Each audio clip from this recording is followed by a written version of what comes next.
Subscribe करें हमारे channel को और बेल आइकन को क्लिक करना न भूलें ताकि आप देख सकें हमारी नई नई वीडियोस।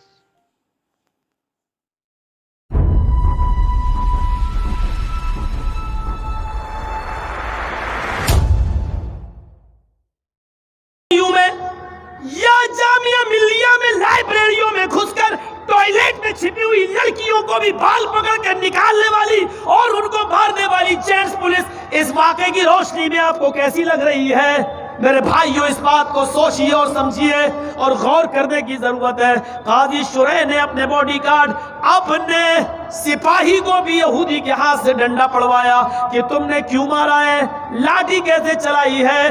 क्या योगी जी अपनी पुलिस से पूछेंगे तुमने गोलियां कैसे चलवाई हैं? फिरोजाबाद के अंदर 20 से 25 आदमी कैसे मारे गए हैं? लखनऊ के अंदर इतना खून खराबा कैसे हुआ है? लाशें कैसे बही हैं? तुम्हें गोली चलाने का ऑर्डर किसने दिया था?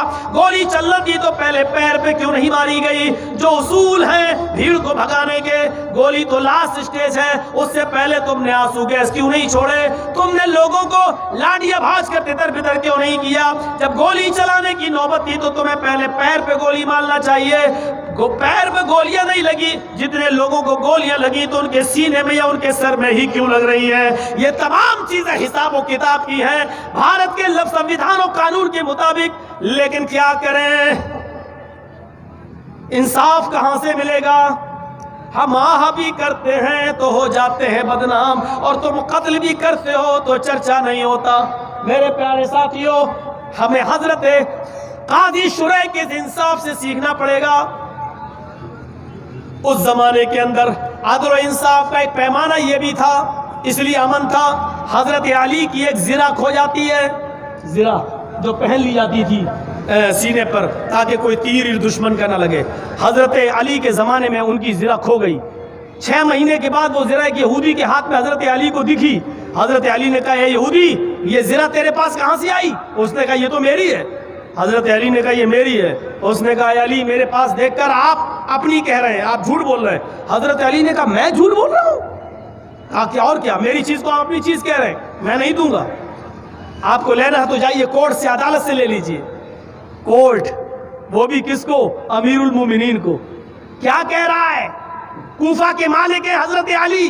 क्या कहा जा रहा? कोर्ट से ले लो। हजरत अली ने अपनी कोर्ट में, अपनी अदालत में मुकदमा दायर किया। कौन जज? काजी शुरैह। किसने बनाया? हजरत अली ने। जज किसने बनाया? अली ने। जज कौन? काजी शुरैह। फैसला किसके हक में हो रहा है? देखिए, यहूदी खड़ा है, अली खड़े हैं। यहूदी हजरत अली से पूछा, तुमने मुकदमा दायर किया, बताओ प्रॉब्लम? कहा, ये ज़िरा मेरी है। यहूदी से पूछा काजी साहब ने, क्या मामला? उसने कहा, ये ज़िरा मेरी है। काजी साहब ने कहा, काजी शुरैह ने, तुम्हारी ज़िरा है? हाँ। क्या सबूत है तुम्हारे पास? यहूदी की दलील देखो। यहूदी कहता है, काजी साहब, मेरी दलील ये है कि ये मेरे पास है। हजरत अली अगर ये कह रहे हैं वो मेरी है तो दलील उनको देना चाहिए, उनको साबित करना चाहिए, मुझे नहीं। मेरी ज़िरा है इसलिए कि ये मेरे पास है, मैं इसका मालिक हूं। काजी साहब ने कहा, तुम्हारी बात ठीक है, तुम सही कह रहे हो। अरे अली, आप बताओ, ये ज़िरा अगर तुम्हारी है तो तुम्हारे पास क्या दलील है, गवाह क्या है? हजरत अली ने कहा, मेरे पास गवाह है। अरे हसन आओ। हसन ने गवाही दी। कहा, अरे काजी साहब, ये ज़िरा मेरे बाप की है, मैं गवाही दे रहा हूं, मैं मोहम्मद रसूलुल्लाह का नवासा हूं, क्या आपको मुझसे झूठ की उम्मीद है?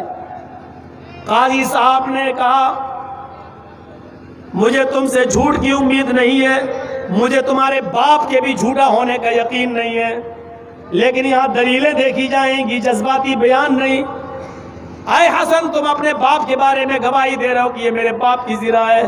पहली बात सुनो, शरीयत बाप के हक में बेटे की गवाही कबूल नहीं करती है, लिहाजा तुम्हारी गवाही नहीं मानी जाएगी। काजी हजरत अली के खिलाफ कह रहा है, तुम्हारी गवाही कबूल नहीं होगी। कहा, मेरे गुलाम को लाओ। काजी ने यह कहकर गुलाम की गवाही को भी मुस्तरद कर दिया कि मालिक के हक में गुलाम की गवाही भी नहीं मानी जाएगी, और दूसरा गवाह लाओ। हजरत अली ने कहा, दूसरा कोई गवाह नहीं है मेरे पास। پھر قاضی کا فیصلہ یہ تھا، اے یہودی یہ زرہ کا مالک تو ہے، یہ زرہ تیری ہے، جاؤ۔ دیکھ رہے ہیں آپ، حضرت علی نے قاضی بنایا اور فیصلہ علی کے خلاف ہو رہا ہے۔ یہودی کو زرہ دے دی گئی، یہودی جب کورٹ سے باہر نکلتا ہے کہتا ہے جج صاحب، قاضی صاحب آپ نے اپنا فیصلہ سنا دیا، قرآن و حدیث کے مطابق جو فیصلہ ہونا چاہیے تھا آپ نے میرے حق میں کر دیا، اب میرا فیصلہ سنو۔ اے قاضی صاحب، حضرت علی اپنے دعوے میں سچے ہیں، یہ زرہ میری نہیں ہے، حضرت علی کی ہے۔ میں تو امتحان لینا چاہتا تھا کہ دیکھیں جج کہیں علی کے پریشر میں کام تو نہیں کر رہا ہے، جج کہیں امیر المومنین کے دباؤ میں آ کر فیصلہ تو نہیں کر رہا ہے۔ میں نے سمجھ لیا آپ اسلام کی روشنی میں فیصلہ کرتے ہیں، امیر المومنین کے دباؤ میں نہیں۔ اس یہودی نے کلمہ پڑھ لیا۔ اس وقت امن تھا جب عدالتیں کسی کے پریشر میں کام نہیں کرتی تھیں۔ آج امن اس لیے نہیں ہے کیونکہ عدالتیں